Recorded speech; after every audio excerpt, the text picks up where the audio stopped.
Hey. Come in, come in. Sit down wherever you want. Yeah. Just anywhere is fine.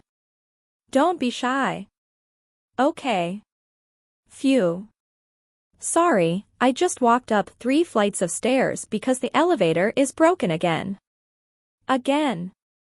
This is the 3rd time this month. I don't know what's happening with this building, honestly. It's a mystery. But I made it. I'm here. We're good. Okay. So, welcome.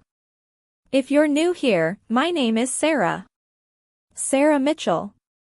You can just call me Sarah, though. I'm not really a the Ms. Mitchell a kind of person. That makes me feel like I'm in trouble or something.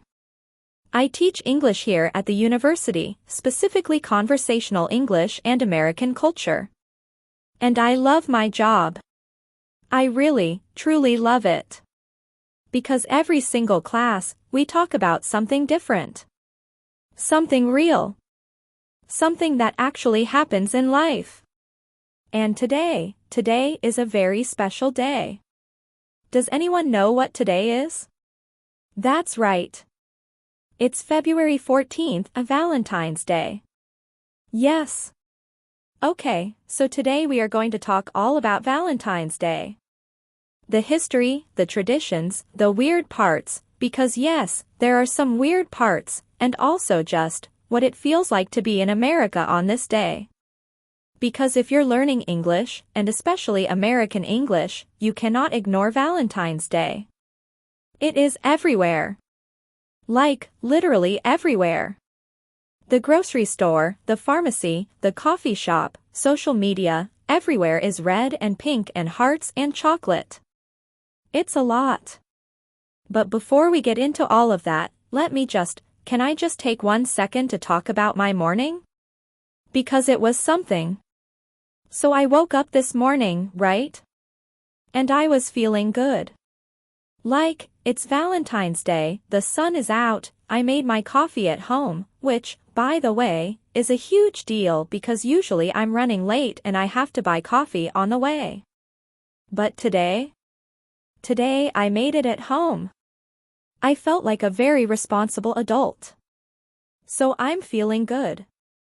I get dressed. I wore this red sweater on purpose, by the way. Valentine's Day outfit. Very festive.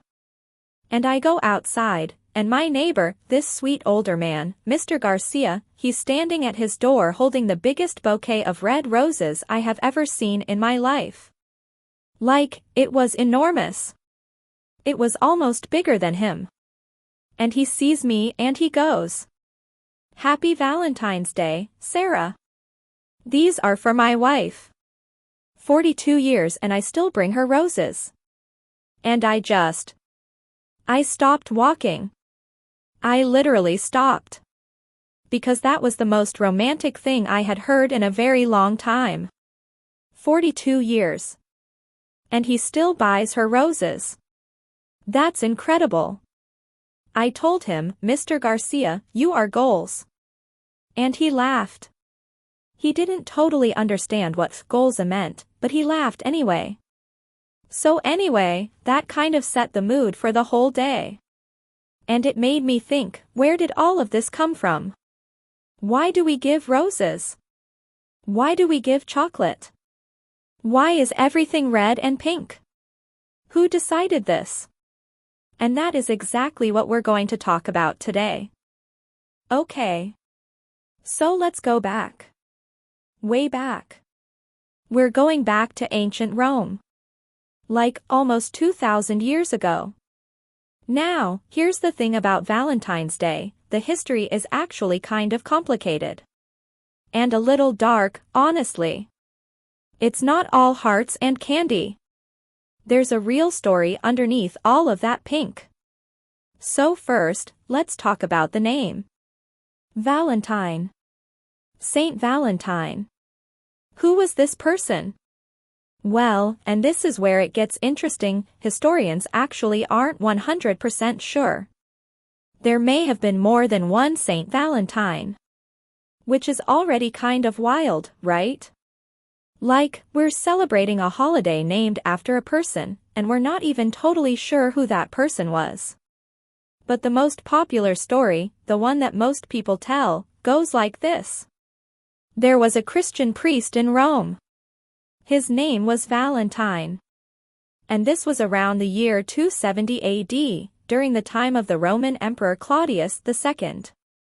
Now, Claudius, and you can tell by the name, was not a fun guy. He was very serious, very military-focused. And he had this belief, this idea, that single men made better soldiers than married men. His thinking was, if a man has a wife, if he has a family, he doesn't want to go to war. He wants to stay home. He wants to protect his family. But a single man? A single man will fight harder. Now, whether or not that's actually true, I don't know. But that's what Claudius believed. So he banned marriage. He literally made it illegal for young men to get married. Can you imagine? You meet someone you love, you want to get married, and the emperor says, no. Sorry. Not allowed. That's terrible, right? So anyway, Valentine, this priest, he thought this law was completely unjust. He thought it was wrong. And so he started performing secret marriages. Couples would come to him in secret, in the middle of the night sometimes, and he would marry them quietly, privately. And for a while, it worked. Nobody found out. But eventually, someone talked. Someone told the emperor. And Valentine was arrested. And here's the part of the story that a lot of people don't know. While Valentine was in prison, he became friends with the jailer's daughter. Some versions of the story say he fell in love with her. And right before he was executed, on February 14th, in the year 269 or 270 AD, he sent her a letter. A note. And at the end of the note, he signed it. From your Valentine. And that is where the phrase comes from. Be my Valentine. From your Valentine. It comes from this real man, in a Roman prison, writing a final letter to someone he cared about. That's actually really beautiful. And really sad. At the same time. So when you're buying a Valentine's Day card at the drugstore and you sign it, from your Valentine, now you know what that really means. It's 2,000 years of history in 3 words. Okay, but we can't talk about Valentine's Day history without talking about another holiday. An older one. A Roman one. It's called Lupercalia. Lupercalia. Now, Lupercalia was a Roman fertility festival. It happened every year from February 13th to February 15th. And it was a lot. I'll be honest, Lupercalia was pretty wild by our standards today. It involved sacrifices, running through the streets, and some very chaotic traditions around love and matchmaking. It was loud, it was messy, and it was very, very Roman. And some historians believe, not all of them, but some, that when Christianity spread through Rome, the church took this existing February festival and slowly, gradually, transformed it into something more gentle. More romantic. More Valentine's Day shaped. So the timing of February 14th might not be a coincidence. It might be connected to this much older celebration. It's kind of fascinating, actually. How many of our modern holidays have these ancient roots that we don't even think about when we're eating heart-shaped chocolate? Like, I bought a little box of chocolates this morning at the pharmacy. Cute little red box. And I was just thinking about what to give my friend. I was not thinking about ancient Roman festivals. But here we are. So anyway, the point is, Valentine's Day didn't just appear one day. It grew slowly, over hundreds and hundreds of years. From a Roman priest. From an ancient festival. From poems and letters and flowers. It built up, piece by piece. So let's skip forward a little bit. We're leaving ancient Rome. We're going to medieval Europe. The Middle Ages. Roughly the 1300s and 1400s. And this is where Valentine's Day starts to look a little more like what we know today. Because this is when poets get involved. You know how some things just take off because one famous person does them? Like one celebrity wears something and suddenly everyone is wearing it? Well, that's kind of what happened with Valentine's Day and Geoffrey Chaucer. Chaucer was an English poet. Very famous. He wrote the Canterbury Tales, which is this incredible collection of stories that honestly, even native English speakers find hard to read because it's in Old English. But that's not the point. The point is, Chaucer wrote a poem around 1375 where he connected Valentine's Day with romantic love and specifically with birds choosing their mates in the spring. It was this beautiful, poetic image. Birds pairing up. Love being in the air. And that poem was hugely influential. Other poets read it. Other writers wrote about it. And slowly, Valentine's Day became associated with courtly love, this very elegant, very romantic idea of love that was popular in medieval Europe. And then Shakespeare comes along a couple centuries later, in the 1600s, and he puts Valentine's Day in Hamlet. There's this moment where Ophelia sings a little song about Valentine's Day. It's sweet and a little heartbreaking, like most things involving Ophelia. So even Shakespeare was writing about Valentine's Day. That tells you how deeply it was already part of the culture by then. So anyway, by the time we get to the 1700s and 1800s, people in England and Europe are already exchanging handwritten notes and small gifts on February 14th, love letters. Little tokens. Flowers pressed between paper. It was romantic. It was personal. It was handmade. And then, and this is a very American part of the story, it becomes a business. Of course it does. So in the mid-1800s, a woman named Esther Howland, from Massachusetts, which is in the northeastern United States, started mass-producing Valentine's Day cards. She had seen elaborate Valentine's cards in England, brought the idea back to America, and started making these beautiful, lacy, decorated cards in her home. And people loved them. They couldn't get enough. Her business grew incredibly fast. She was making around $100,000 a year in the 1870s. Which in today's money is a lot. Like, a lot. She's actually sometimes called the mother of the American Valentine. Which is a great title, honestly. And once greeting cards became popular, everything else followed. Candy companies started making special Valentine's chocolates. Florists started selling roses in February. And over the decades, it grew and grew and grew into the enormous, billion-dollar holiday it is today. Americans spend, are you ready for this, around $24 billion on Valentine's Day every year. 24 billion. With a B.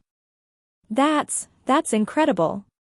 That's roses, chocolates, cards, jewelry, dinners, spa days, stuffed animals, it's a whole economy. And look, some people love that. Some people think it's wonderful, it's an excuse to celebrate love, it's fun, it's sweet. And I get that. I really do. But some people, and this is also a very real reaction, think it's too commercial. Too manufactured. Like, should you really need a specific day on the calendar to tell someone you love them? Shouldn't that be every day? That's a fair point too. I kind of fall somewhere in the middle, personally. I think if the holiday makes people feel good, if it gives people a reason to be kind and express affection, that's a good thing. But I don't think you should feel bad if you're single on February 14th. I really don't. We'll talk about that in a second. Okay, so let's talk about what Valentine's Day actually looks like in America today. Because if you're learning American English and American culture, this is really useful to know. So the most common things people do. Cards. Americans send a lot of cards. Actually, Valentine's Day is the second most popular card-sending holiday in the US, right after Christmas.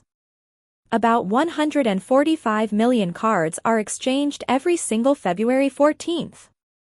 That's almost half the population of the United States. Flowers. Especially roses. Red roses are the classic. But honestly, any flowers work. I personally love when someone gives me sunflowers. Sunflowers just make me happy. They're so cheerful. Chocolate. Heart-shaped boxes of chocolate. This is such an American Valentine's image. You see it in every movie, every TV show.